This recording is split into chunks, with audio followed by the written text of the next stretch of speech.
મહોત્સવ યોજાયો, જેમાં ભારતમાં આ ચોથું મંદિર બન્યું છે જ્યાં હનુમાનજી મહારાજની વિશ્રામ કરતી 6 ફૂટની પ્રતિમાની સ્થાપના કરાઈ છે। આ પ્રાણ પ્રતિષ્ઠા મહોત્સવમાં અમદાવાદ સહિત અન્ય રાજ્યના સાધુ સંતો પણ ઉપસ્થિત રહ્યા હતા, જેમના માટે ભંડારાનું પણ આયોજન કરવામાં આવ્યું હતું। પ્રાણ પ્રતિષ્ઠા મહોત્સવમાં ગુજરાત ફર્સ્ટના ચેનલ હેડ ડોક્ટર વિવેક કુમાર ભટ્ટ, ગુજરાતી ફિલ્મના નામાંકિત કલાકાર મનોજ જોશી સહિતના અગ્રણીઓ હાજર રહ્યા હતા અને સંતોના આશીર્વાદ પ્રાપ્ત કર્યા હતા। પવિત્ર એવા શ્રાવણ માસમાં રાચેડાની આ પાવન ભૂમિ પર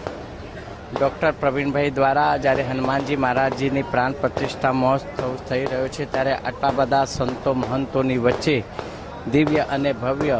પ્રતિષ્ઠા મહોત્સવ ઉજવાઈ રહ્યો છે અને ખૂબ સુંદર દિવ્ય એવી પ્રતિમા જ્યારે હનુમાનજીની સર્વજન સુખાય સર્વજન હિતાય ના લાભાર્થે જે ડૉક્ટર સાહેબે કામ કર્યું છે એના બદલ ખૂબ ખૂબ અભિનંદન, ખૂબ ખૂબ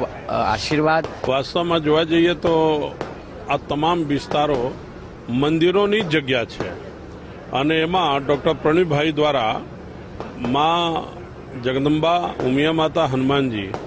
આજે સુતેલા હનુમાનજીની પ્રાણ પ્રતિષ્ઠા કરીને અદ્ભુત કામ કર્યા છે। એક સંત જે બહુ નિર્મલ અને સિદ્ધ સંત હતા, કરોલીવાલા મહારાજશ્રી, એમના આદેશાનુસાર આ થયું છે। મને લાગે છે આ મંદિર થવાથી ગામ,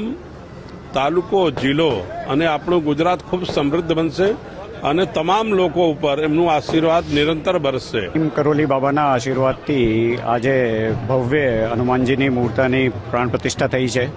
આ મૂર્તિની ખાસિયત છે કે આ હિન્દુસ્તાનમાં ચોથું એવું દિવ્ય મંદિર છે જ્યાં હનુમાનજી વિશ્રામ અવસ્થામાં છે।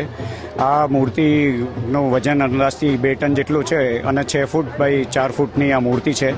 અને 2 મહિનામાં સિદ્ધપુરમાં ભાવેનભાઈ અને એમના કારીગરો દ્વારા મૂર્તિનું નિર્માણ કરાયેલું છે અને હિન્દુસ્તાનનું આ ચોથું મંદિર છે જ્યાં પર હનુમાનજી વિશ્રામ કરતા છે અને બાબા નીમ કરોલીના આશીર્વાદથી આ બધું થઈ રહ્યું છે। ડૉક્ટર ગર્ગ સાહેબને મહારાજ નીમ કરોલી બાબાજીએ એમને એક પરચો આપ્યો અને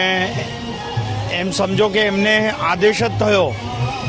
કે અહીંયા મંદિરનું સ્થાપના કરો અને ગર્ગ સાહેબે આ બીડું ઝડપ્યું અને એ પણ પોતે